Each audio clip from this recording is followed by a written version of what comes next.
YCP పాలనలో ఏపీలో అభివృద్ధి కుంటుపడిందని ఏపీటీఎస్ చైర్మన్ మన్నవ మోహన్ కృష్ణ అన్నారు. జగన్ హయాంలో పరిశ్రమలు, పెట్టుబడులు, ఐటీ కంపెనీలు వేరే రాష్ట్రాలకు వెళ్లిపోయాయని అన్నారు. కూటమి పాలనలో ఏపీ అభివృద్ధి బాటలో పరుగులు పెడుతుందని అన్నారు.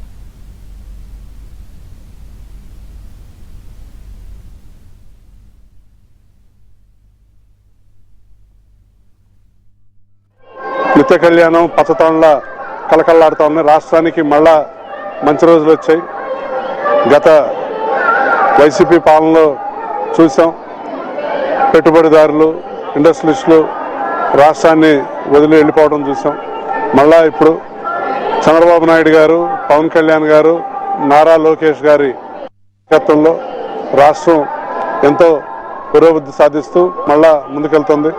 ప్రపంచవ్యాప్తంగా అనేక మంది పెట్టుబడిదారులు ఆంధ్రప్రదేశ్లో పెట్టుబడులు పెట్టడానికి, పరిశ్రమలు స్థాపించడానికి, ఇక్కడ ఉద్యోగ ఉపాధి కల్పించడానికి మళ్ళా వస్తున్నారు.